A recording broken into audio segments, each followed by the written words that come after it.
ben, c'est ainsi que ça va commencer. Alors, je suis ici pour vous parler des iBeacon et la surveillance de régions en mobilité.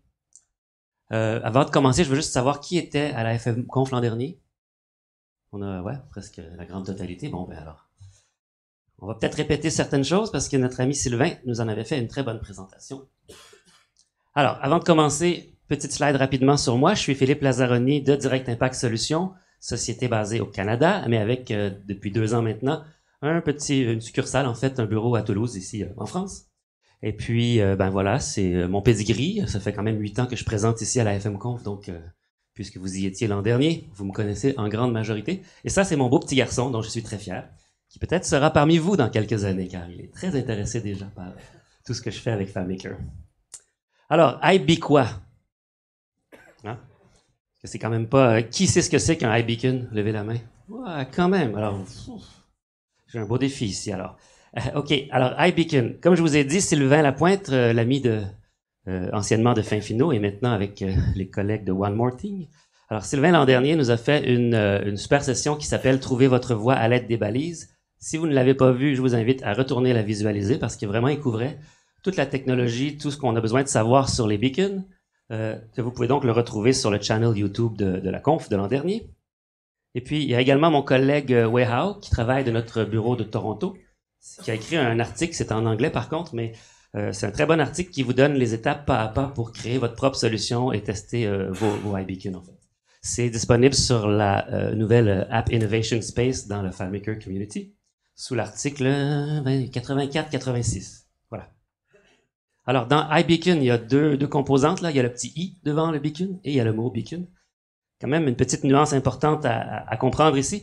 Le beacon en tant que tel, c'est un petit appareil. Ceux qui n'ont jamais vu un beacon, j'en ai disposé 3 derrière moi qui vont me servir à la démonstration.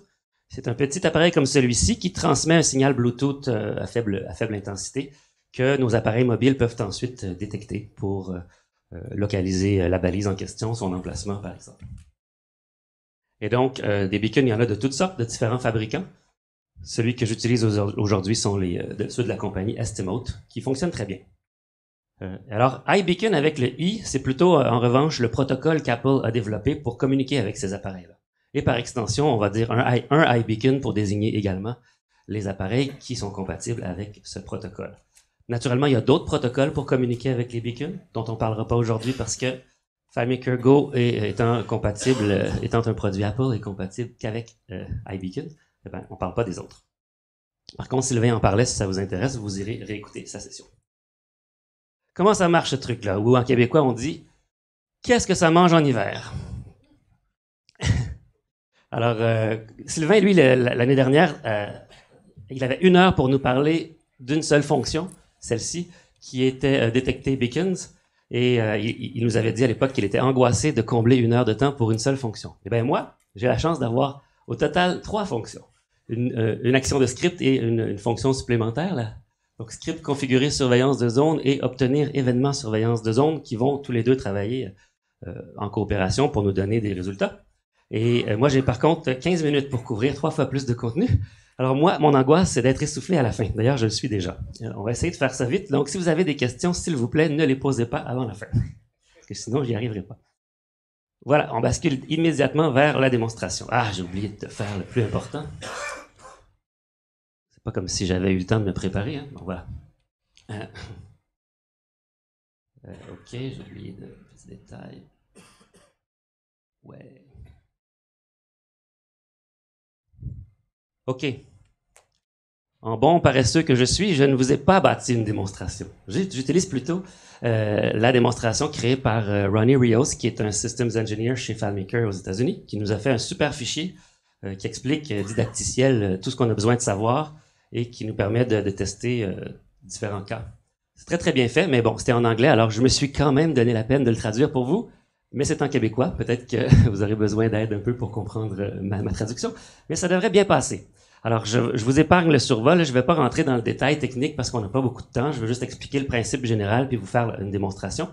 Mais ce fichier, la version française que j'ai traduite, je vous la distribuerai avec les fichiers de la conf. Donc, il y a une section quoi, comment et ensuite démonstration. Quand vous allez dans la section quoi, vous avez les articles de l'aide que vous pouvez lire qui vous expliqueront les comportements. si vous allez dans la section comment, Ronnie nous a fait des genres d'infobules qu'on peut appuyer pour comprendre et voir les différents paramètres qui sont à notre disponibilité. Alors, dans le cas de ce que je vous présente aujourd'hui, il y a donc l'action de script configurer la surveillance de zone qui se sépare en deux grandes caractéristiques, deux grandes possibilités. On peut surveiller des beacons, donc des appareils comme ceux-ci qui sont placés dans différentes zones. Et donc, on installe une surveillance de zone par la voie d'un script. Elle va s'installer dans une fenêtre un peu à la manière d'un script sur temporisation, c'est-à-dire que ça va rouler à partir du moment où on l'installe, elle roule et elle détecte. Et si on veut l'arrêter, ben, il faut nommer notre zone que l'on surveille et utiliser le paramètre pour l'effacer, donc pour l'arrêter, pour l'interrompre si on veut cesser la détection de la zone. Et on a aussi une particularité de cette action de script, c'est qu'on peut également détecter, plutôt que de détecter un appareil beacon qui émet un signal, on peut, si on le souhaite, si vous avez un cas d'utilisation qui le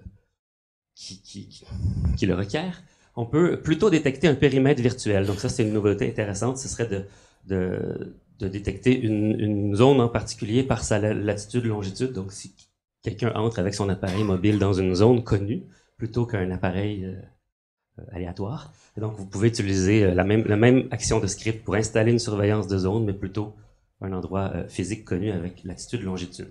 Donc, tout ça, ça se configure dans le script. Ça va mal si j'appuie sur l'écran du MacBook. Et au niveau de la fonction de calcul qui va coopérer avec cette action de script, elle nous retourne plutôt ce qui a été détecté. Donc, lors de nos déplacements, on va avoir un horodatage, un timestamp qui nous retourne quand on entre ou quand on sort d'une des zones surveillées. Alors, à l'essai ici.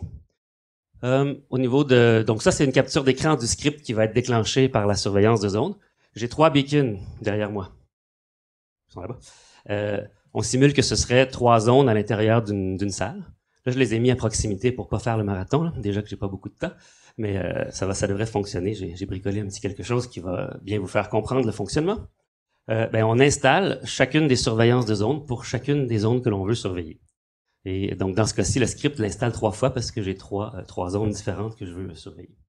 Et le principe général du fonctionnement des beacons, c'est qu'on va leur assigner à tous nos beacons de notre société ou de notre organisation un même identifiant unique, un UUID, qui va permettre de s'assurer qu'on récupère l'information qu'il y a des beacons qui nous appartiennent et non pas d'autres beacons qui pourraient être dans la salle mais qui appartiendraient à quelqu'un d'autre. Donc, on crée un groupe de beacons avec cet identifiant unique. Et ensuite, on a les majeurs et mineurs qui sont des paramètres.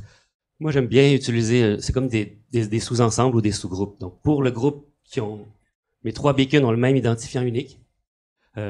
Chaque zone, chacune de mes 3 zones, on leur a attribué un majeur qui est le même dans cette démonstration-ci. Ce serait le fond de la salle, par exemple, mais on pourrait avoir un majeur de 200 et de 300 pour d'autres zones dans la même salle.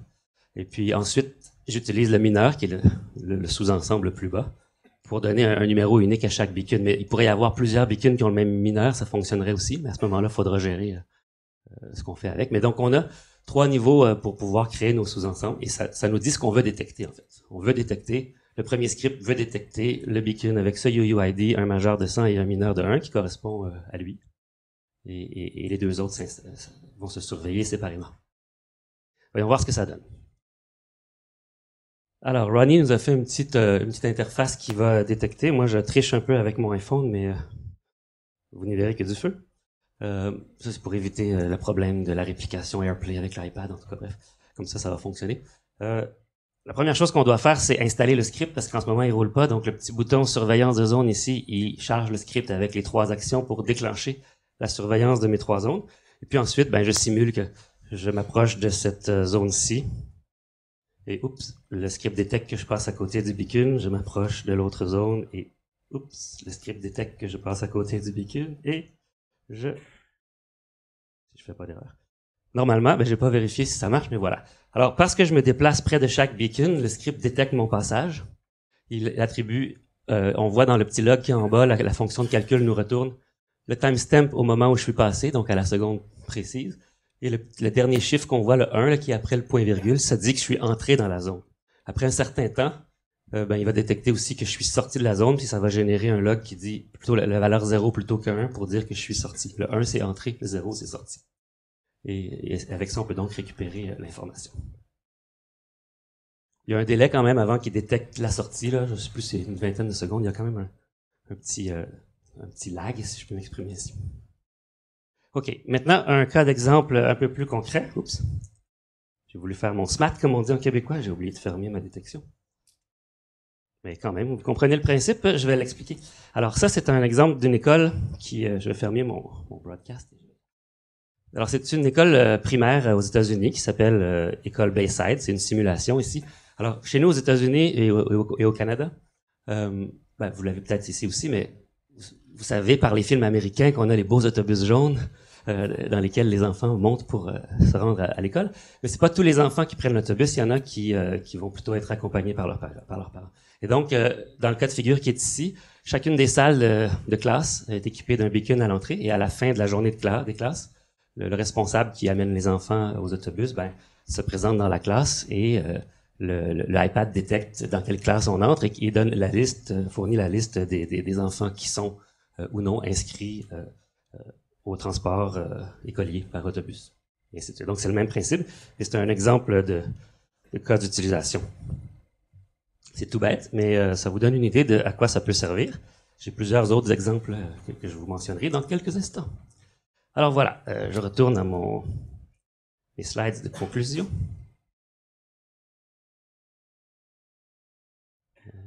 Ça.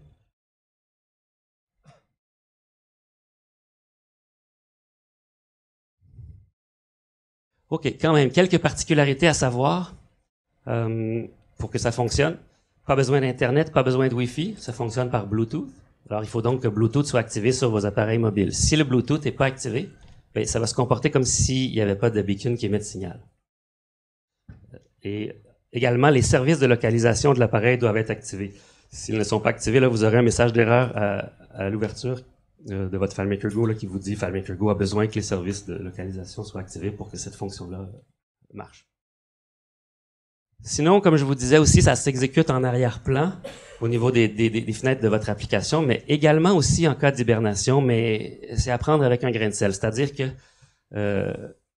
ça interagit avec les notifications de iOS derrière. Là, et il est possible que si votre application FileMaker Go tombe en arrière-plan, en hibernation, qu'il continue d'accumuler des détections. Et donc, au retour, vous recevez plus qu'une valeur parce qu'il y a des valeurs qui se sont accumulées.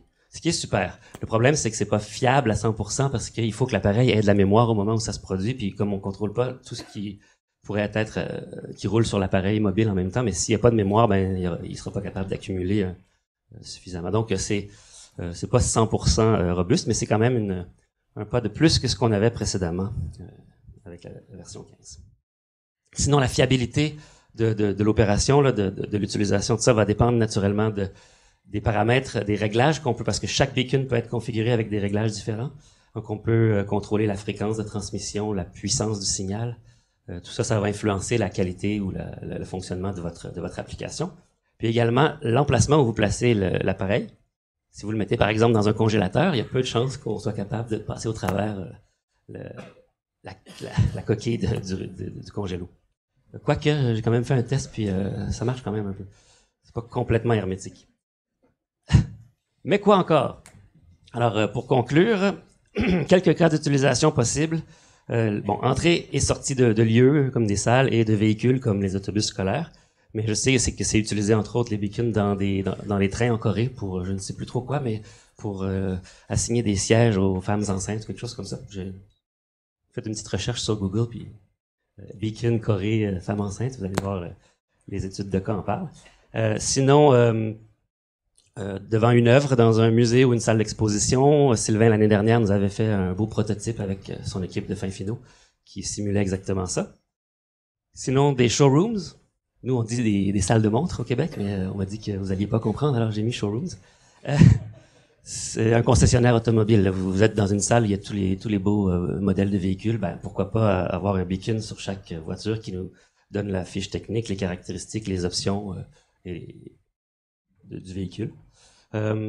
entrepôt et inventaire, moi, ce qui me vient à l'esprit avec ça, c'est le Ikea. Tu vas chez Ikea, tu vois tous les beaux produits, mais tu arrives dans la salle en bas, puis c'est des caisses, des boîtes, des cartons un peu partout. Ben, tu prends ton carton, t'espères avoir repéré le bon code, mais t'es pas trop sûr que tu as le bon produit parce que les petits pictogrammes sont très peu représentatifs. Ben, pourquoi pas avoir un beacon qui nous donnerait la fiche technique du produit avec les photos pour confirmer que c'est bien dans la bonne allée devant les bons cartons. Et puis sinon, au niveau usine, chaîne de montage, il y a différents cas d'utilisation, mais Douglas m'a mentionné une société MapTools aux Pays-Bas qui, eux, ils ont installé des beacons, ils ont conçu des beacons personnalisés plutôt que d'en acheter. Ils les ont modifiés, si vous voulez. Et ils sont installés sur les turbines de chauffage et ils vont collecter de l'information de la turbine et se servir du majeur-mineur comme paramètre pour ramener de l'information dans FileMaker. Donc ça, je trouvais que c'était un exemple intéressant à partager pour montrer qu'on peut aller même un peu plus loin que ça, pourquoi c'est conçu initialement. Donc, eux, ils récupèrent de l'information, par exemple, comme la chaleur de la turbine, le niveau de chaleur, des trucs comme ça, pour constituer ensuite leurs analyses. En conclusion, sky is the limit en anglais, on dit. Je ne sais pas s'il y a une expression française pour ça, mais ça dépend de ce que vous avez comme créativité et de ce que vous voulez faire, mais il y a une opportunité pour chacun d'entre nous d'utiliser ces petits appareils à notre avantage. C'est maintenant le temps des questions et réponses. Je ne sais pas si j'ai dépassé mon délai, mais j'espère que c'est bon. Monsieur? Concernant la consommation en géolocalisation, Oui. est-ce que tu as fait des tests pour voir si ça ne coupe pas trop vite la batterie et Ah. à quelle fréquence ça se rafraîchit? Parce que mémoire sur l'iPhone, le rafraîchissement de la géolocalisation, c'est pas des minutes. OK. La question, c'est donc, quelle est l'intensité de drainage de la batterie de l'appareil mobile quand on utilise la géolocalisation? Est-ce que tu fais référence au le périmètre virtuel, le geofencing? Je ne l'ai pas testé, celui-là, donc je ne pourrais pas répondre précisément. Et côté iBeacon? Pardon? Côté iBeacon, ben, c'est sûr qu'on a qu'un seul client qui a fait un prototype d'un truc. On n'a pas de cas encore réel. Puis moi, je fais des tests pour les démonstrations, fait que je peux pas vraiment dire, mais par contre, je remarque pas particulièrement de drainage de batterie à ce point-là, même si je l'ai répété 40 fois. Autre question? C'est jetable, c'est des beacons quand la batterie est morte? Bon, les premiers modèles de ces beacons, les batteries se changeaient pas facilement. Il fallait prendre un X-Acto puis l'ouvrir puis le remplacer. Mais maintenant, cette compagnie, on fait des modèles que tu peux remplacer la batterie et donc tu dois recycler la batterie dans les services de recyclage, là. Mais elle peut être remplacée à tout le moins. Un appareil comme celui-ci, là, qui coûte, je me souviens plus combien, pour un paquet de 5, c'est environ 25 $. Et la batterie dure environ 3 ans. Il y a différents modèles. Il y a des modèles plus plats qui ressemblent plus à des stickers. Ceux-là, la batterie va plutôt durer 1 an.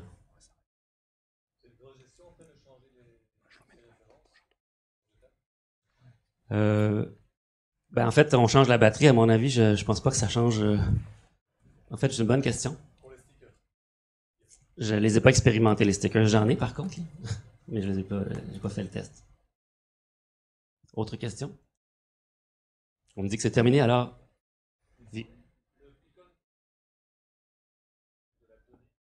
Non, en fait, le beacon a certaines caractéristiques qu'on peut voir avec les outils d'administration, mais au niveau de FileMaker, on récupère le UUID qu'on lui a attribué. Donc, on configure le beacon en lui donnant un UUID. Exactement, c'est ça. On lui fait déclencher, une fois qu'on détecte qu'il y a un beacon, on y associe un script et on déclenche une action. Merci.